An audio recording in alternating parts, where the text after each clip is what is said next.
What is it? Hear me. God is keeping His promise. God is making provision for His people. And God is going to prosper them, even though they might have in the past sold themselves into slavery. God's going to prosper them. He's going to restore everything that was lost, everything that was taken. It's going to be returned to them if they'll honor God, keep His commandments. Last of all, point 7. Do you know that God has claims on things and people? Catch these with me in your notes there. On 2 occasions, he makes this claim. Why can God do all of this jubilee? Why can God command all of this? Well, He has claims. God can do it because in verse 17, He says, I am the Lord your God. Mom and Dad, don't you love that one? Seriously. Mom and Dad, don't you just love that one? When your child comes and they ask you, why, Mom? Why, Dad? You just say, because I'm your dad. That's why. And they can argue with it, and they can hate it, and they can run away from it, but they can't change it. Because I'm your daddy, and I said so. Amen. See, that's the problem in America today. Children aren't children, and parents aren't parents. Preacher said a mouthful there. Hope you got that on tape, very well. It's a problem in America today. Children aren't children. Don't let your kids grow up so fast. Don't let your kids grow up so fast. Parents, be parents. Learn how to say no. Grow a spine. Oh. God has a claim on His people just like the parent has a claim. God says, fear thy God, for I am the Lord your God. Why do all these things happen? Because I am God, He says. Number 2, in verse 18, He tells us in His claims, you shall do my statutes, and you shall keep my judgments. Do them. Verse 23, what is God's claim? He's saying that you're going to have to return this land. Who divided the land in Joshua in the conquest? God divided the land, right? God gave it. He took it away from the Canaanites, gave it to them, called it their inheritance, kept His promise to Abraham, and He says this, the land is mine. Here, Rob. Let me have it. Who would like to have Mark's date timer? Oh, Ron would like to have it. Here, Ron. Come here. I want to give it to you. What's the problem with what I just did? What am I to give? I took it from him to give it to him. Robert, give that back after service. Amen. When God says to the landowner, you have to take that land and give it back to its original family, He's not taking that land from the original owner. Why? Because His claim in Leviticus 25 is this, the land is mine. Oh, guess what? You know, you think that 90% of what you have is yours and 10% is God's? I got news for you. It's all God's.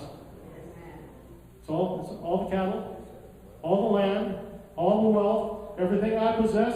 It's not mine. I temporarily have it. I mean, you know you're not going to take it with you when you die. Now the government's going to get 35% of it if you're rich enough, but God doesn't work this way. I'm going to restore it to the people I gave it to in the original because I made a promise to Abraham, Isaac, and Jacob. I'm going to keep my promise, and I'm going to restore that has been lost by man. Why can I do it? Because the land is mine. Number 4. He tells us in verse 38, I brought you forth out of the land of Egypt. He says in verse 42, I brought thy brother forth out of the land of Egypt. Verse 55, I brought the children of Israel forth out of the land of Egypt. Why can God do what God does here? Because He brought them out of Egypt in the first place. Is there anybody in this room thankful that He brought you out? My soul was distressed neath Jehovah's dread frown. And lo, in the pit where my sins dragged me down, I cried to the Lord from the deep miry clay, and He tenderly brought me out to golden day. He brought me out of the miry clay. He set my feet on the rock to stay. He put a song in my heart today, soul today, a song of praise.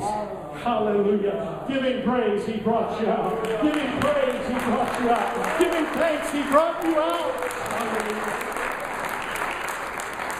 Pharaoh had you in slavery and bondage. And I am that I am came and rescued you, redeemed you, and brought you out of that place. And I brought you to the land of the Canaanite, the Hivite, the Shivite, and all these Hittites. I brought you to this land, and I gave it to you. It's yours. And let me tell you, there is a thief. His name is the devil, and he wants to steal you from you, rob from you, take from you, possess what is rightfully yours in God. Don't let him do it. God has given you jubilee, jubilee, jubilee. He's come to set us free and to bless us. And as he began this series of 7 claims in Leviticus 25, he began it by saying, Fear thy God, for I am the Lord your God.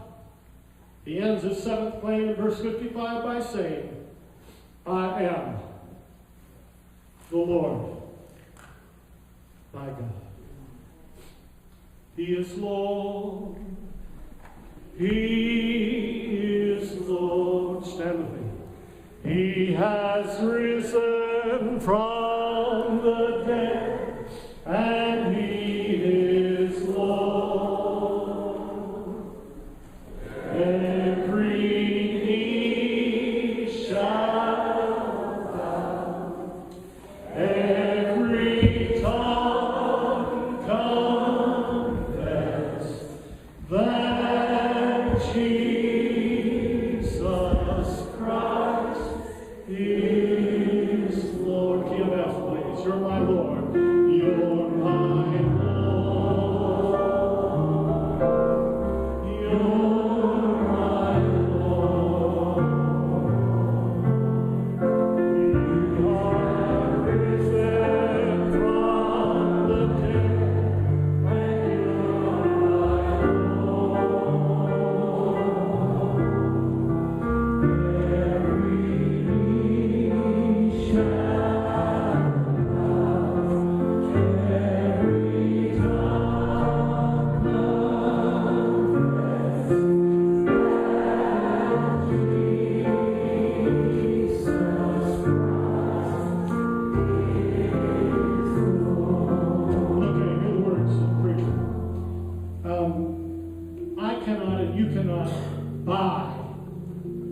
buy God's favor.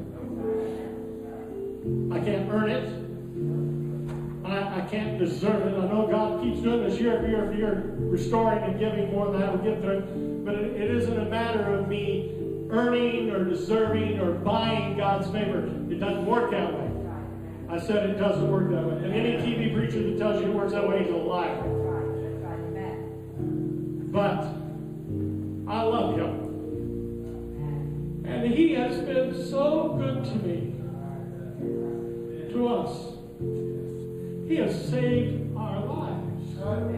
He has saved our souls. He has healed our bodies. He has provided for our household. How can you not love a God like that? So I give because I love Him. And He blesses. He blesses us because He loves us.